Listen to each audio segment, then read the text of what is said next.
Matthew chapter 5 verse 18.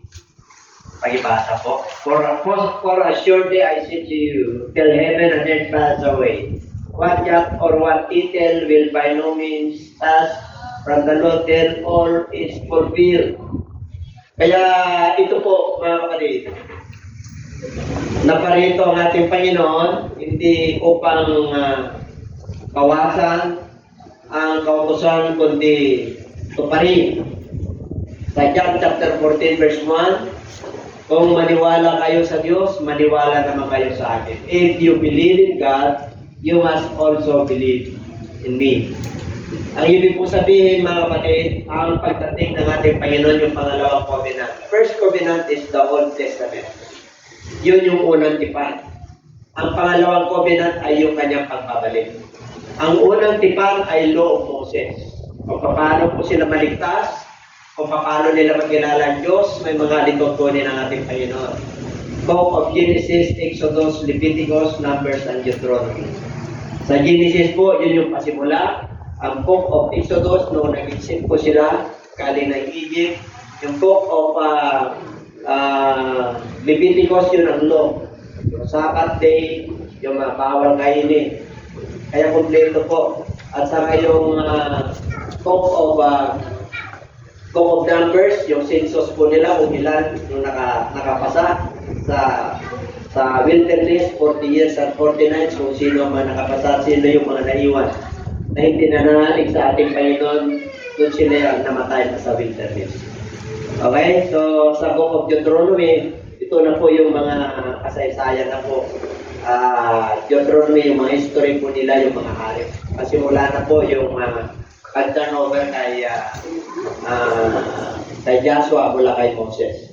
So, dito po, bakit natin sinasabi po ito? Kasi po yung the advent of the Lord Jesus Christ sa second covenant ay napakahalaga. Yung ceremonial law na nangyari sa Old Testament ay hindi na ayaw pang inalay, kundi yung katawan niya na. Kaya napakahalaga po na malaman po natin yung kahalagaan ng kamatayan ng ating Panginoon, yung kahalagaan yung birth, yung kanyang kapanganakan, yung kanyang ministry, at saka yung kanyang hanggang sa kanyang kamatayan. Kayo ba'y nakahanda na? Okay, palapan po natin ang ating Panginoon. Hallelujah, praise God. Kaya dito po yung second covenant. Napakahalaga po ito. Kaya tingnan po natin kung ano yung mga kadahilanan. Medyo bilisan po natin kasi alam nyo naman na po. Halos kadalasan alam nyo na. Medyo marami-rami ito. Senior cut po na lang po. Kinumpress ko na lang po. Okay, number one. Number one, now when they had spoken these things, while he was taken up, and a cloud received him out of their sight. To fulfill his promise. Yan ang kanyang kung bakit kailangan babalik siya muli para yung mga kakulangan pa ay sa mga apostolista sa kayong acts of the Holy Spirit. Kaya yung mga pangako niya mula noon hanggang sa cross, hanggang ngayon sa ating kapanahonan, kailangan matupad po yun. Okay? At sa 2 Corinthians 9 to 11, ano ko na lang ito. Okay po, at samantalang sila nakatingin toward heaven as he went up, behold, two men, okay, ito po, who also said, Men of Galilee, why do you stand gazing up into heaven? Kaya dito po, yung pag-alis ng ating Panginoon, pag-agaw sa Kanya, galing po siya, nag-ministry po ng another 40 days and 40 nights. Siya po ay nagpaalam na po at samantalang siya po ay kausapot yung tipo tumingala po sila sa clouds at hindi na po nila nakita. At ang sabi ko ron, itong pag-alis niya, ganito rin mangyayari. Kaya dalawang angel po ang nakatunghay sa kanila na huwag silang mag-alala. Binigyan sila ng promise na itong ating Panginoon Hesus ay darating ulit. So meron siyang second coming. Babalik po siya. Amen po. So number 2, to take the church into himself. To take the church unto himself.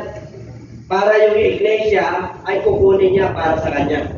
Sino ba yung iglesia na tinutukoy? Ang iglesia po dito ay hindi structural. Ang iglesia po rito ay hindi church na building. Tayo po yung church. Tayo po yung kinapagan ng Diyos, yung biyaya ng Diyos, at tayo po ang kinanyang kinalingan, pinatawag, at yung ating mga kasamaan po ay maging maayos po tayo dahil sa kanyang sakripisyo sa cross. Kaya dito po, in my Father's house there are many mansions. Okay? Sa aking ama, alis ako, maganda ako ng tahanan para sa inyo.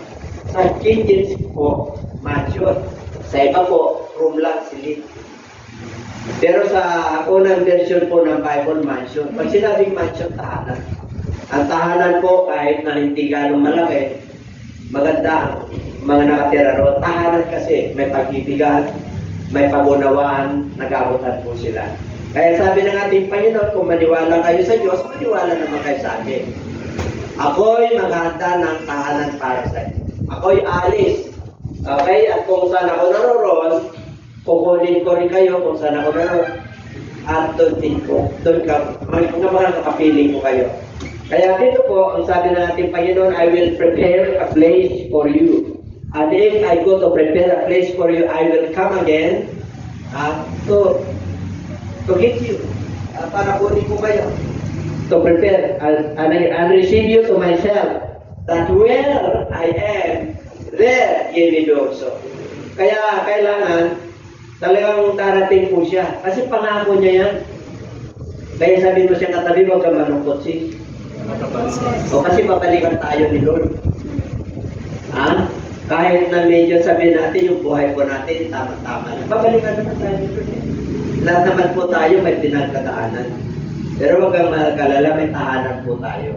Bagamat yung tahanan nyo ngayon ay hindi maayos, may desire ka na maging maayos someday, pero yun din naman, inaayos ng ating Panginoon. Pero mahalaga yung tahanan natin. Kaya huwag kang mabalisa sa bukas. So number 3, meron pa ba dyan? 2 Corinthians 1. Meron pa ba? May 1. Ephesians 5:27. That he might present her to himself a glorious church, not having spot or wrinkle or any, okay, ano yan? Something. Such thing, but that she should be holy and without blemish. Pinaghahandaan niya yung ating katawan. Ito yung templo niya. Pinatawad niya po tayo para makapiling po natin. Kasi banal po siya. Kaya kukunin niya yung mga banal. Sabi mo siya katabi, banal ka. Huwag kang mag-alala, huwag kang mag-alinlangan. Kasi pananampalataya po yan. Kung mayroon tayong nagagawa na kakulangan, magpatuloy pa lang. Alam ng Diyos yung kahinaan po natin. Amen po? Alam ng Diyos din yung desire po natin na sumunod sa Kanya. Kaya nga tayo nandito para matuto po tayo. Kaya nga tayo lumalaban sa mundo ito Kasi napakaraming tukso sa mundo ito. Lalo ngayon, ang daming compromising. Compromise sa kahirapan, sa mga pangyayari. Ang dami po. Kaya kailangan nakapresent ito. Walang mancha, walang kulubot, walang kapintasan without pills. May kapintasan ba tayo bilang tao? Hindi. Pero sa kaluluwa natin, ano sa palagay nyo? Diasis nyo. May kapintasan ba tayo? Siyempre. Kasi hindi pa tayo perfect Pero habang sumusunod po tayo, nagiging maayos tayo. Habang nakikinig po tayo at sinusundan po natin ang salita ng Diyos, alam ng Diyos na gusto niya na pabuhin yung ating puso. Alam ng Diyos yan. Kung yung old nature natin talagang tayo, may makahinaan. Pare, ang old nature natin talagang naglalasing tayo. Dahil yun ang old nature Pero nung nasa road ka na, kailan may pagbabago? Amen po? Dati matanda tayo. At matanda tayo, natin, pinapasama natin yung kapwa natin. Ngayon naman, may patakot na tayo sa Lord, may pagkalan na tayo. Ayos-ayusin na rin natin kasi nagpupuri na tayo sa Lord eh. Hindi pwede yung ating ano yung bibig ay nagpupuri tapos nagpumura. Kaya kita na kayo na. Hindi pwedeng taluyan na itong kapala yung templo niya. Nagpupuri ka, nagmumura, nagsisinungaling. Ayun ng Diyos kasi binago na po tayo. Amen po? Kaya yun yung mga dahilan kung bakit tayo babalikan ng Diyos. Kasi may pangako siya. Amen po? Kaya maaaring nagtitis tayo. May sakit ka, may mga problema sa pamilya dahil yan na yung old nature. Pero tuloy ka na. Sabi mo siya kapatid, tuloy lang. Anong number na tayo? Bilis-bilis na natin kasi labing isa yan. Anong number na yan? O, 3 pa lang tayo. Pero sandali pa lang ako na. 3. To change our bile bodies. Pag sinabing to change our bile bodies, papalitan niya itong ating katawan. Itong ating katawan natin kasi nagkakasakit, nabubulok, diba? Nagkali sa kasalanan, tapos dinago na tayo. Tingnan niyo po. Ito yung sinasabi ko sa inyo mga kapatid. Ang laman at ang dugo ay hindi hari sa kaharian ng Diyos. Nor does corruption inherit in corruption. Itong nabubulok na katawan ay hindi pwedeng magmana. Itong nabubulok ay magkakaroon ng incorruptibility, hindi na nabubulok. Okay. Kaya dito po, sasabihin ko sa inyo ang hiwaga. Hindi tayo lahat ay namamatay, nawawala. Tayo ay natutulong. But we shall all be changed. We shall all be changed. Pag sinabi niyang all be changed, ang tinutukoy niya po dyan, yung mga mananampalataya, hindi yung mga unbeliever. Hindi po kasama po yung mga hindi nananalig kay Kristo dyan. Kaya dito po, in a moment, sa gisap mata, sa pagtunog ng trompeta ng Diyos, ng pakaka o trompeta, for the trumpet will sound, and that the dead will raise incorruptible as we shall be changed. O yung mga namatay na kay Kristo, papangunin sila. Yung una na namatay, na mananampalataya. Kasi natutulog lang ang mananampalataya. Namamatay yung flesh natin. Nililibing na bubulok. Pero itong katawan na ito may tabi. Nakatawang panlangit. May tabi ito eh. Kasi nga, ganun tayong kaibig ng ating Panginoon. Amen po? Kahit na meron tayong makahinaan, meron tayong mga kulangan sa Kanya, yet ang ating Panginoon ay minahal na rin tayo. Grabe po ang pag-ibig na Diyos sa atin. Amen po? Kasi yung mga huwag inibig niya rin. Kaso may katigasan ng ulo. Kaya pagka matigas ang ulo nila, talagang ipinapasakot sila. Ganon din po tayo. Pag matigas ang ulo natin, di ba nagpapaalala ng Diyos? Hindi ka ito-tolerate ng Diyos na magkakasala kasi anak niya. Hindi ka nahayaan ng Diyos na mapahama kasi niligtas ka na niya. Kaya kung tayo po ay nagkakamali at nagkakasala, palalahanan ka talaga ng Diyos. Hindi man nakikita ni Pastor, ni Bishop, yung mga elders, yung mga workers na ginagawa mo, pero 24/7 nakikita ng Lord yung ating ginagawa. Nababasa ng Lord yung ating iniisip, yung ating mga puso, alam ng Lord kung anong naman yan. Kaya nga anak ka niya eh. Kaya magpapaalala ng Lord sa pamagitan ng pangangaral, sa pamagitan ng pag-worship, mangusap sa iyo, Lord, sa pamagitan ng anak mo, asawa mo, sa mga nakapaligid sa iyo. Kasi ganun tayo kamahal ng ating Panginoon. Kaya hindi kanya hayaan. Kasi may nakaprepare ito eh. Itong katawan natin ito, mga kapatid, grabe, glorious body. Pag sinabing glorious body, i-rapture ka talaga. Papalitan ng Diyos talaga to. Kaya, magtis ka lang. Kung may nararamdaman ka sa mundo ito, lahat naman may sakit eh. Nagkakaroon ng sakit eh. Lahat naman minsan may nahirapan ng mundo ito eh. Lahat naman halos may problema. Pero ang kaibahan po natin, anak tayo ng Diyos. Ang kaibahan natin, meron tayong Word of God.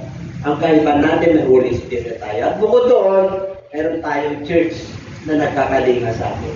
May man of God, may full ministry, pastors, teachers, evangelists, rabbis. Diba? Nandun ang mga apostol eh. iniwanan tayo ng Lord ng instruction para hindi tayo mapahamak. Amen? Kaya sabi mo sa katabi, mahal ka ni Lord. Ano na? Ano na? Pakibasa? Okay. When the Son of Man comes in His glory, and all the holy angels with Him, then He will sit on the throne of His glory. 32. O lahat ng bansa will be gathered before Him. Titipunin niya lahat, and He will separate them one from another. From another, as a shepherd divides his sheep from the goats, and He will set the sheep on His right hand, but the goats on the left. Kaya igagatag niya lahat ng bansa. Buong mundo yan. Pag dumating ang ating Panginoon, nasa right yung mga tupa at yung mga kambing nasa kaliwa. Pag sinabing tupa at kambing yan, lahat ng bansa yan, kung nanalig sila, yung mga hindi nanalig, napahamak na yun. But, ang i-judge ng Lord, yung mga talagang nananalig sa Kanya. Kasi iba yung judgment, yung mapapahamak eh. Talagang hindi sila naniwala sa Kanya. Ang judgment po nila, good words. Yung ginawa lang nila. Amen po. Pero ito, pag nananalig ka o hindi, yung iba, nananalig pero matigas ang ulo. Nakuha nyo? Mga mananampalataya na matigas ang ulo, mga kambing.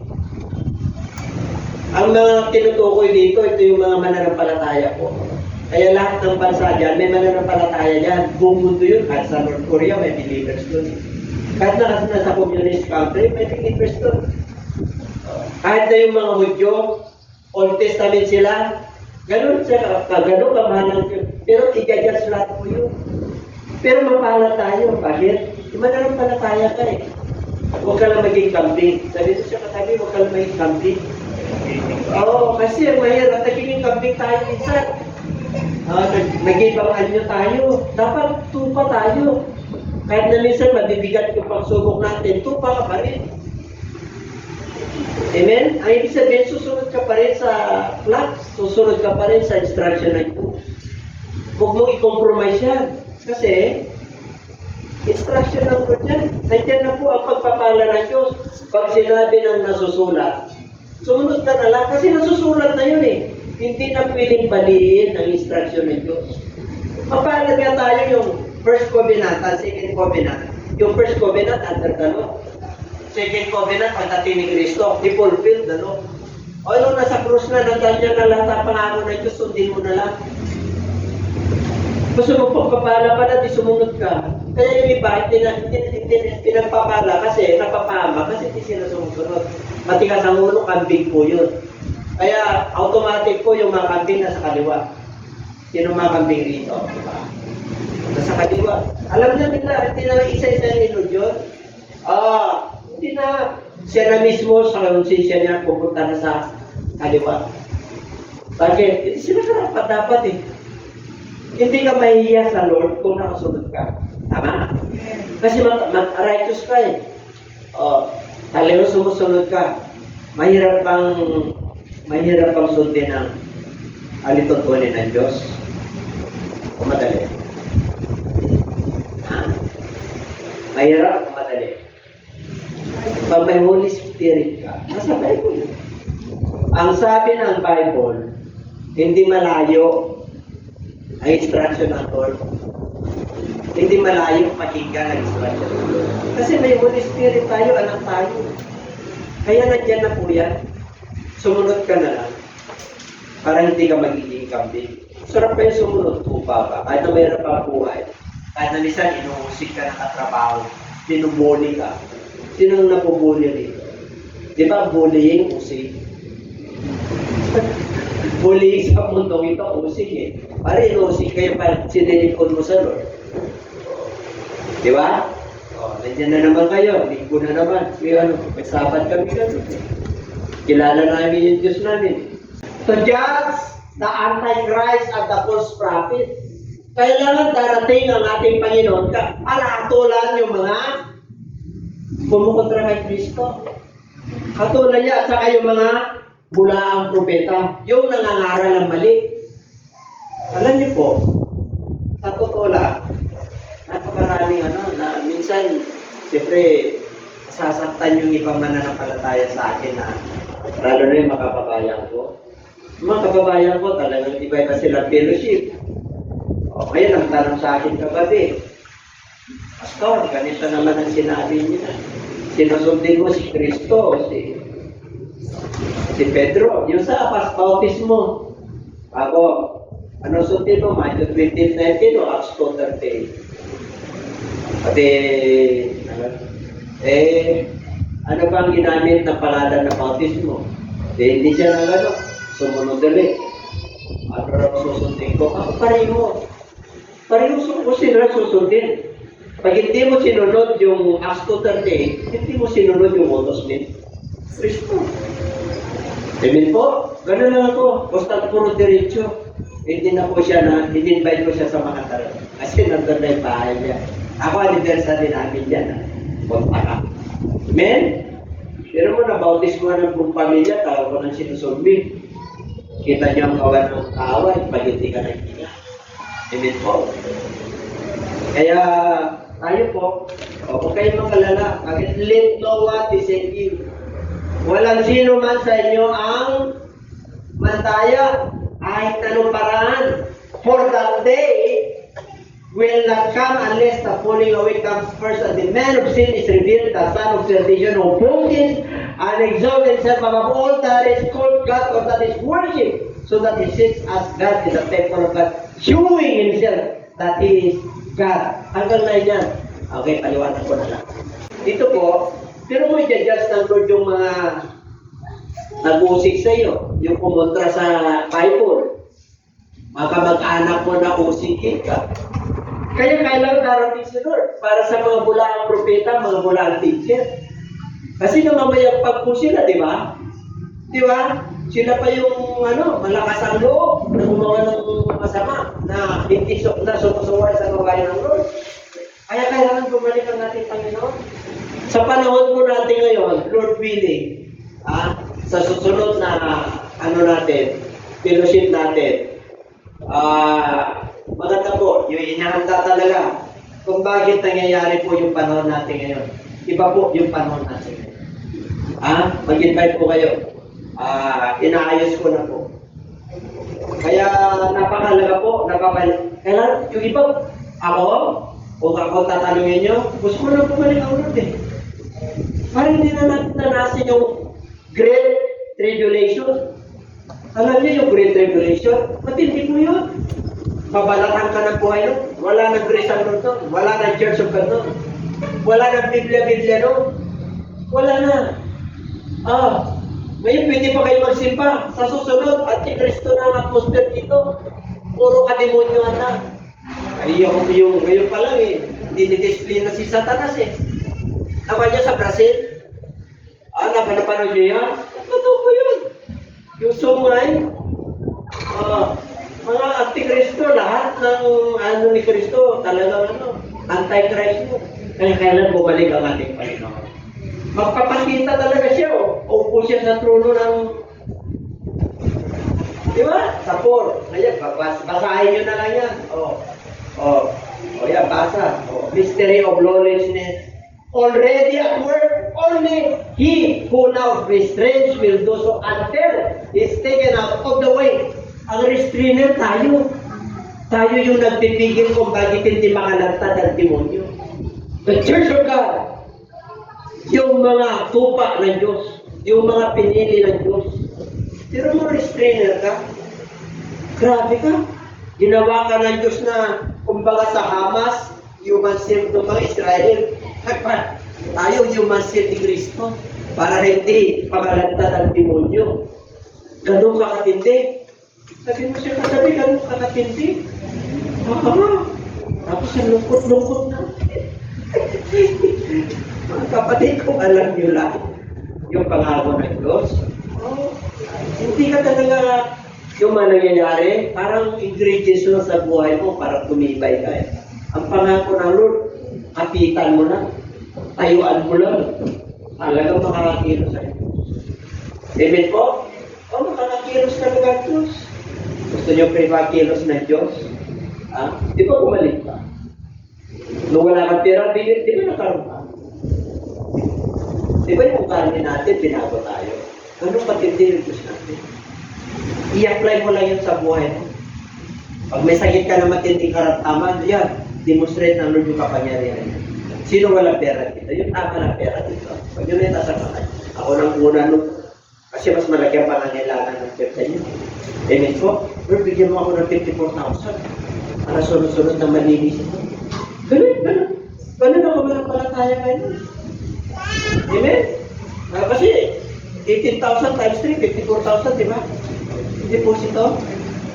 Amen ko? Wala akong hawak.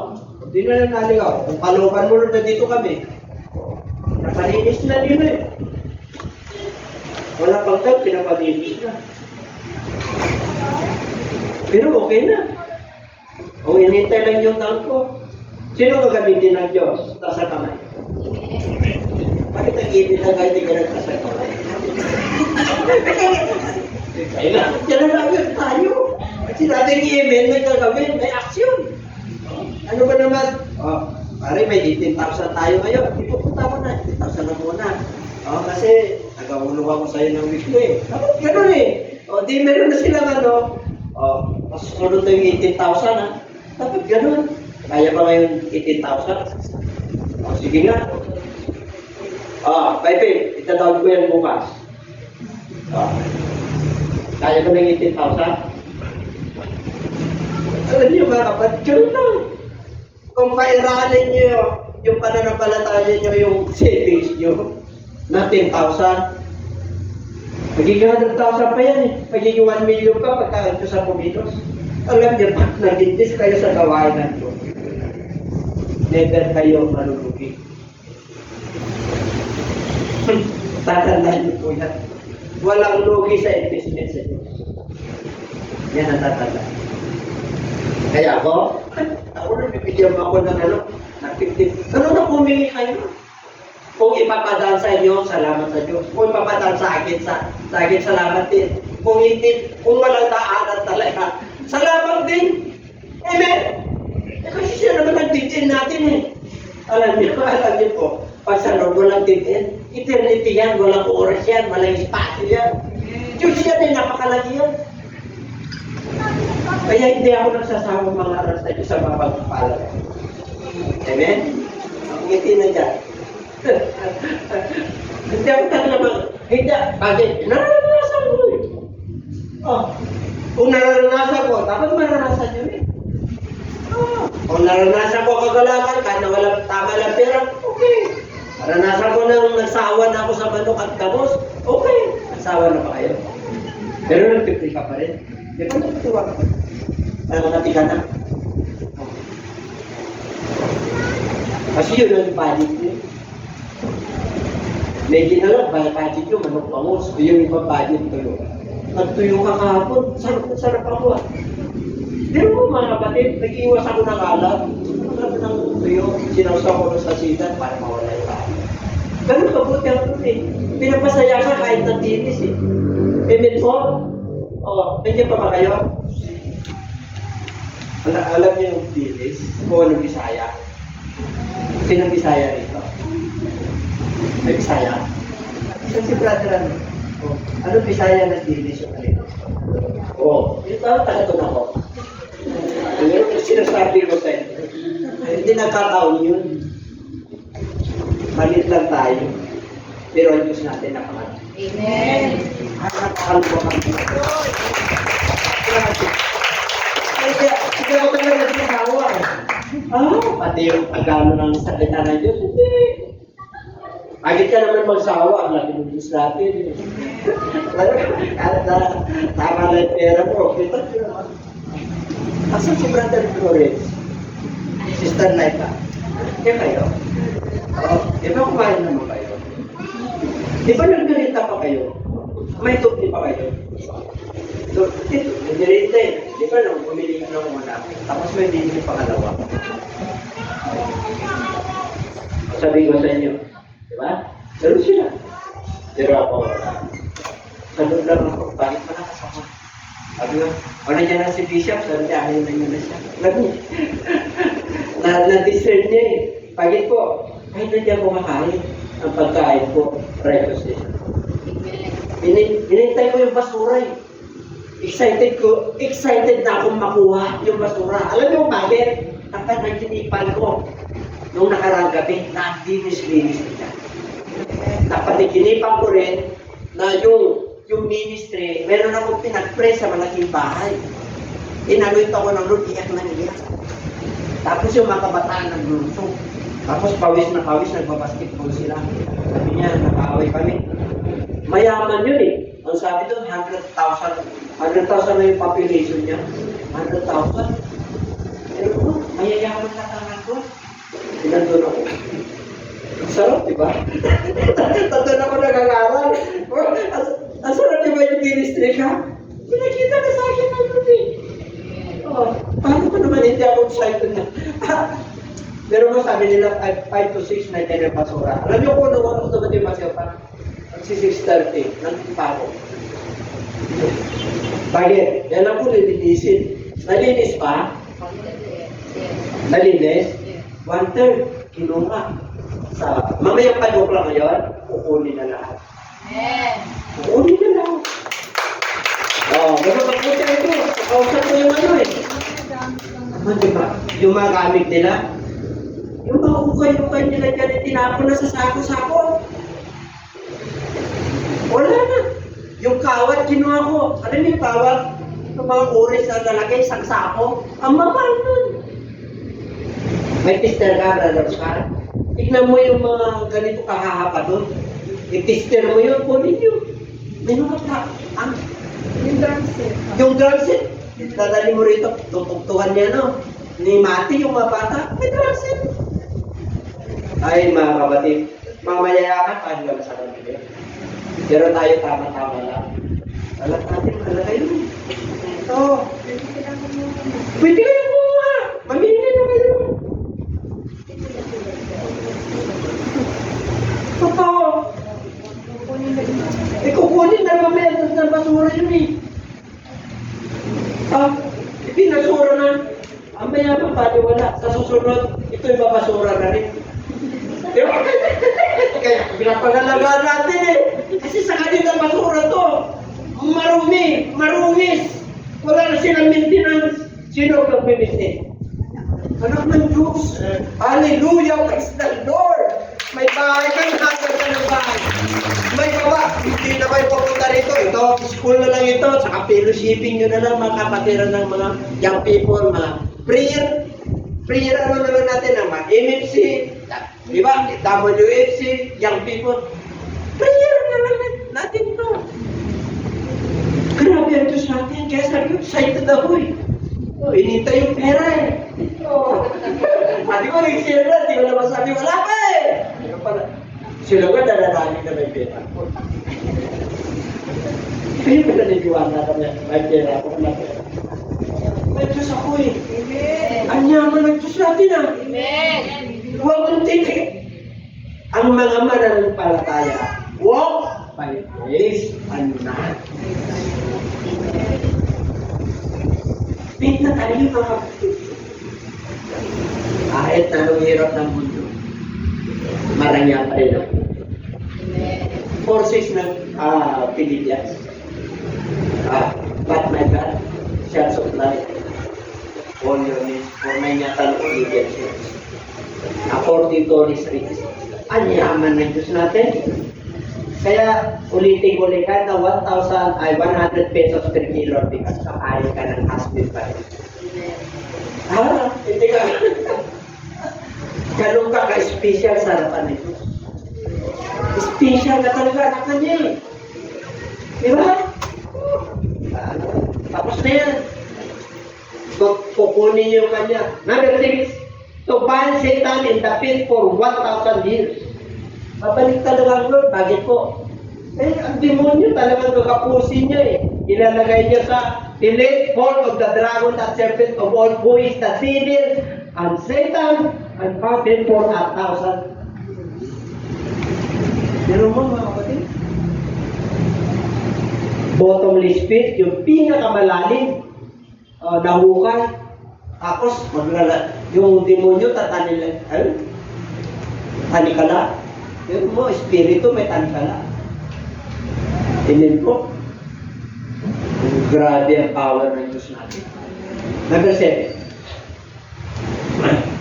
Ito, to resurrect and judge the dead.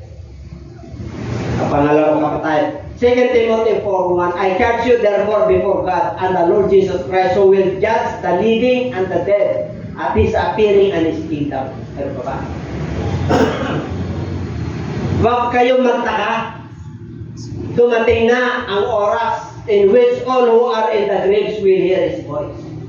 Lahat ng mga namatay na, maririnig nila yung boses ng Diyos. Patay na yun ah. Ganun kapangyarihan yung Diyos natin. Ang daming patay na Kristiyano. Patay yung kanilang pananampalataya. Kaya sabihin mo sa'yo, katabi gising. Di ba meron akong preaching nung nakaraan? Awake. Dapat gising yung ating buti. Gising yung ating pananampalataya. Kasi gising yung Diyos natin. Amen. Huwag kayong malilan sa mga pangyayari sa mundong ito. Kasama yan. Nasusulat, pag sinabing nasusulat, nandiyan na yan. Ipupulfill na lang ng Lord. 5 verses ko lang sa darating or 10 verses. Napakasimple, sinisimple ko lang yung mensahe ng Diyos sa mga nangyayari po. Kasi ang pinaka-time clock natin ang Israel. Pagdating sa end of this world, sa judgment, Israel ang natin. Nasa Bible yan. Diyan ka titingin. Kung kailan, kung malapit na malapit ang babalikan mo. Diyan ka titingin. Ito na. Noong 1967, Arab nations, napaligiran 5 days, ubos sila. Kaya, i-continuous ko yan sa pagkikita natin ulit. Lord willing, kung magkita-kita pa tayo, may rapture na. Amen po? Diyan pa ba kayo? Anytime. Balikan tayo ng Lord eh. No one knows the hour, the days, or the coming of the Lord. Iniantulad niya lang ng panahon ni Noah. Panahon ni Lord. Amen po? Kayo mo lang punta kayo, mawabali ng tao. 2 Timothy chapter 4. Suwain, natitigas ang ulo. Mas gusto yung panila yung gawa ng masama kaysa gawa ng mabuti.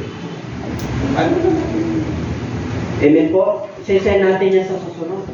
Kaya dito, number 8, to resurrect the dead in Christ or sin. Biro mo,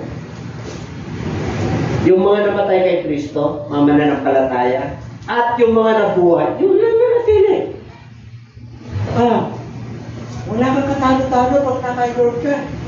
Nauna na yung mga mahal natin sa buhay, natutulog. Tayo mga buhay, irarapture. Ikamataya ka pa ba? Kahit na may dismit ka sa cemetery, ba nagkakabit nun? Kasi alisin ka rito eh. Amen po, pagkukunin na lang ng gobyerno yun.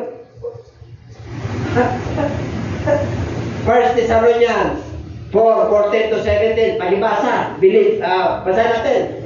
For if we believe that Jesus died and rose again, even so, God will bring with Him those who is sleeping. So, dadali niya yung mga patay na kay Kristo. 15. By the word of the Lord, salita ng Diyos to, that He who are alive and remain until the coming of the Lord will by no means precede those who are asleep. Unang pakangunin yung mga patay na kay Kristo. Okay. For the Lord Himself,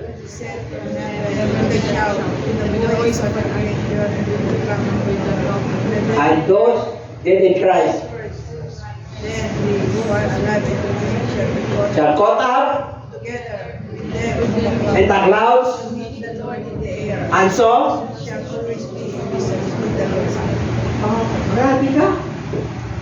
Pagtapat ka at naabutan tayo ng Lord, ang katawan na ito, ang kukunin. Yung damit mo, may iwan. Yung wallet mo, may iwan. Yung alahas mo na ginto, may iwan. Ang kukunin lang ng Lord, yung katawan mo. Kasi papalitan niya ng glorified bodies. At yung damit mo ay puti. Dadamitan ka ng Diyos. Kaya itong katawan mo na maraming sakit, maraming piksa, magiging glorious body yan. Malinis na yan. Ha?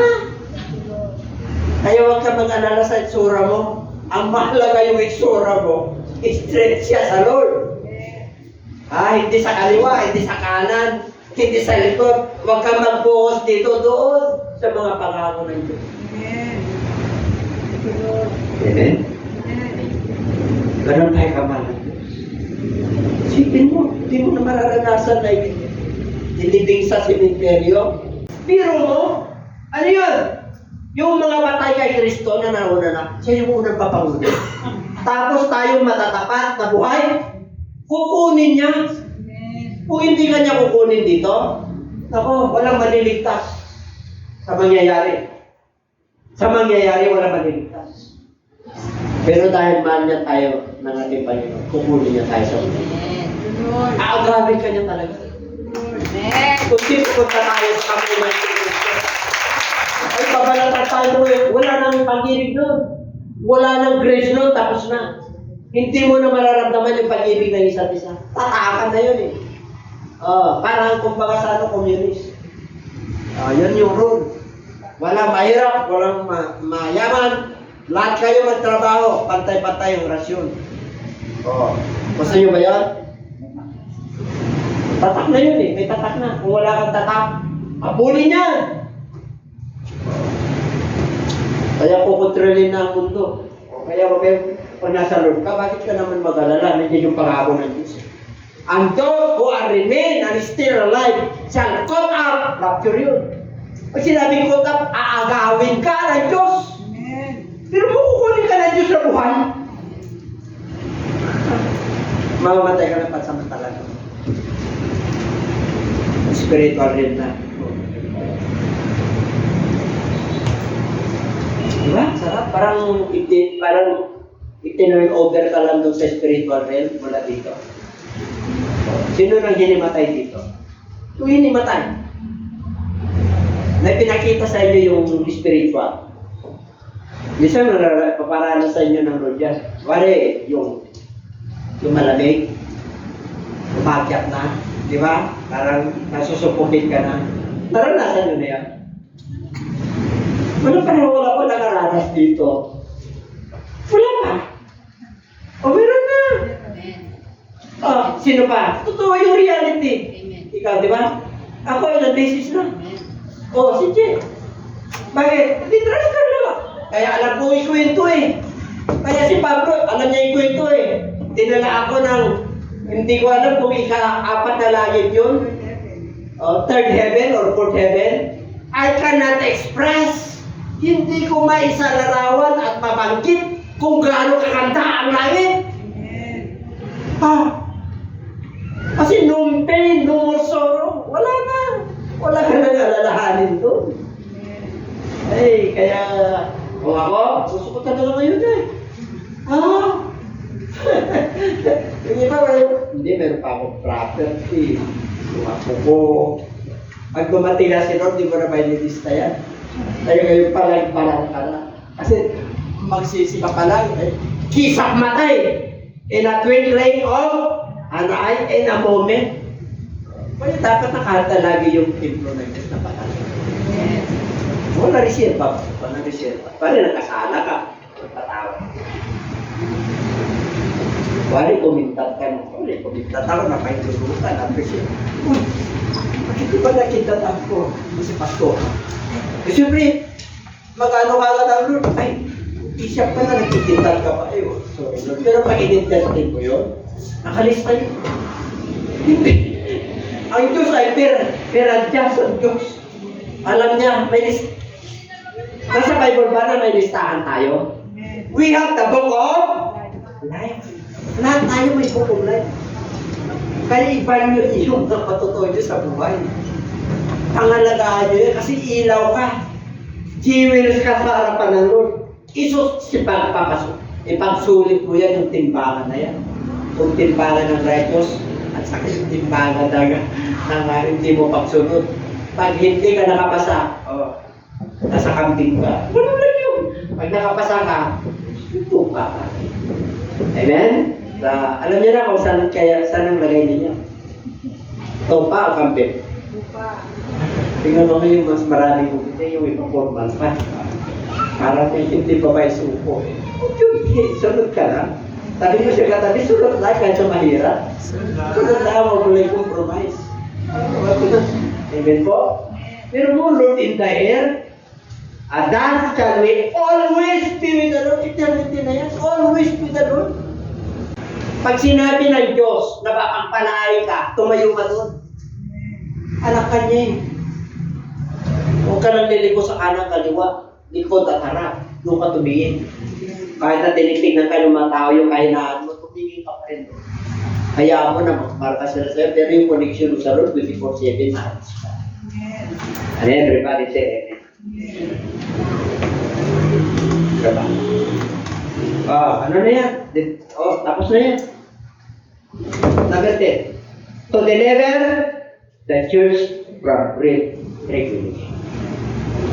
Kaya babalikan tayo ng Lord para hindi natin maranasan yung 7 years regulation. 7 years yan, babalatan ka ng buhay niya. Yung naka-rapture, darating na yung great tribulation na hindi pa nangyayari mo. Kasi salita ng Diyos to, totoo. Hindi nagbibiro ang Diyos dito. Kapatid, gising. Sabi mo siya, kapatid, gising tayo ha. Hindi tutulog-tulog tayo kahit na mayroon pang buhay. Ayaw mo sila maghirap. Basta tayo, tama lang, enjoy natin, praises lang Lord na dyan. Salita ng Diyos na dyan, yun ang nagpapatibay sa atin. Yung mga pangako ng Diyos, yun yung nagpapatibay sa atin.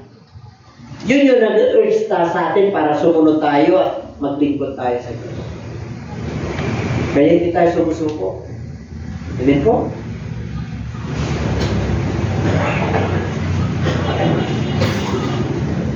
Hebrew 9:28, so Christ was offered once to bear the sins of many. To those who eagerly wait for Him, He will appear a second time apart from sin for salvation. Ang pagpaparito niya sa pangalawa, hindi na tubusin ang mundo, kundi iligtas yung mga mananampalataya apart from sin for salvation. Wala na yung kasalanan. Yung pag-appear niya ay para sa mga mananampalataya na naligtas. So mag-appear siya ng second time. Unang appear niya sa sapsapan, tinubos niya tayo lahat. Second appear niya sa harapan. Irarapture na tayo, kasama tayo doon. Nandun sa dula. Alam niyo yung dula? Pahabang misa yan, napigil. Sama-sama tayo doon. Magtaka ka kahit na gaano kalayo, nakikita niyo pa. Iba ang eyes mo doon. Yung eyes nga natin ngayon titignan mo, tumatagos Di ba? Lalo na pag spiritualize yan.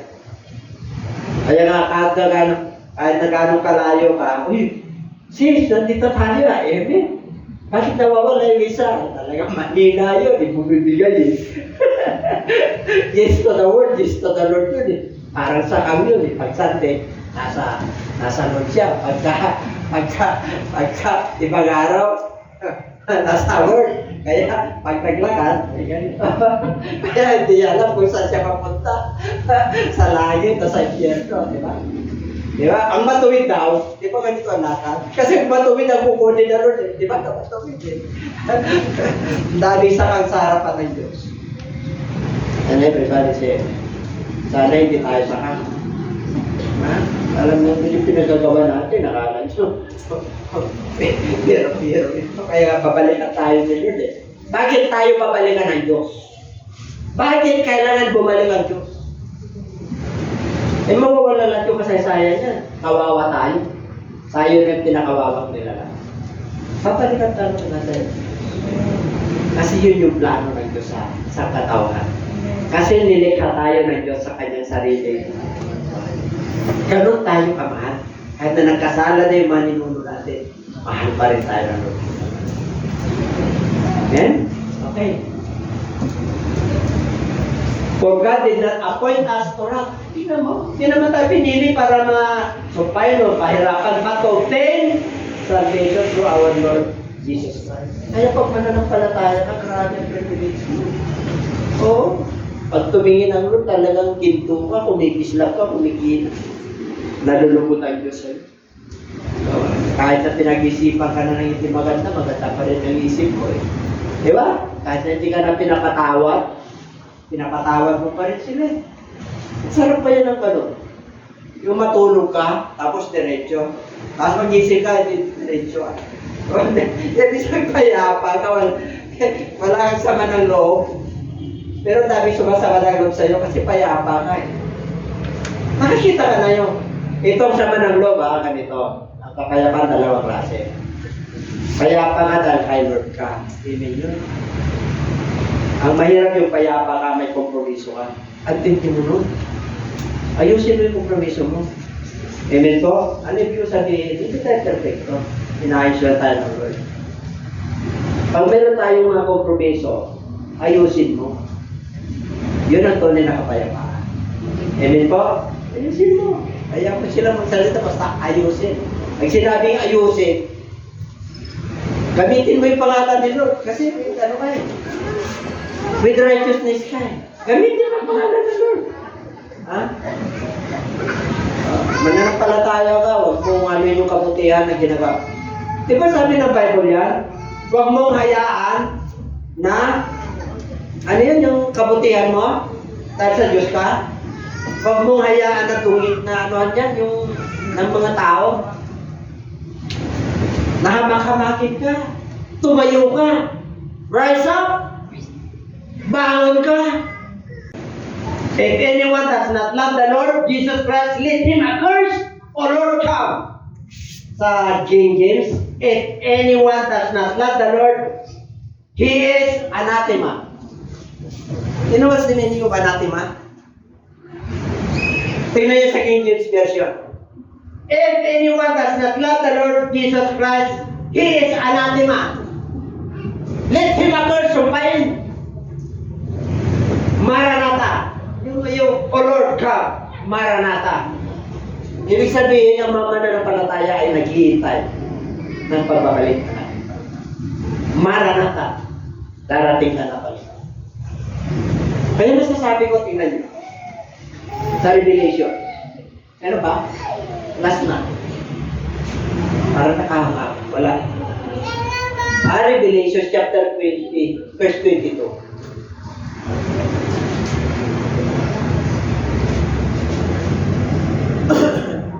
Tingnan mo mga mananampalataya, hinihintay nila yung pagbabalik ng Lord. Kahit na nahirapan sila sa buhay. Yun yung nag-urgent sa kanila, nag-inspire sa kanila. Kasi alam nila babalikan sila. That is the second coming of Christ. Meron ka talagang reward. Pero mo yung-rapture ka. Pero mo pag nauna ka na, nakatulog ka lang. Wala kang kahirap-hirap, nasa paradise. 2022. Revelation. Yung last ng Revelation. So come quickly. Amen. Yung last chapter ng Revelation. Pag ano, mga 22 yata yun. 20 to 20. Sorry. 20 to 20. He will testify these things. Say yet, surely I come quickly. Amen. Even so, come Lord Jesus. Ito po sulat ni John, ni John. Nakita niya na si Jesus mismo nagsasabi, darating ako quickly. Anytime darating ako. Kaya you must handle your faith very precious. That is your treasure as a believer. Mahalaga yan, yung mga patutuo natin, yung buhay natin, mahalaga. Hawakan niyo yan. Kung kayo man ay nagmintis, yung nagkulang o nagkasalang, palimloob. Huwag mong hayaan na magugat at magtalag yan. Yan ang perfect love. And everybody say, tukurin ng Diyos mga kapatid, sana pinagpala kayo. Yun yung mga dahilan kung bakit papalikan natin. That's the leading candidate to rapture us, to reward us, yung mga unbelievers, mga sinners, may judgment para sa kanila. Pero andiyan ang Lord sa lahat ng kanyang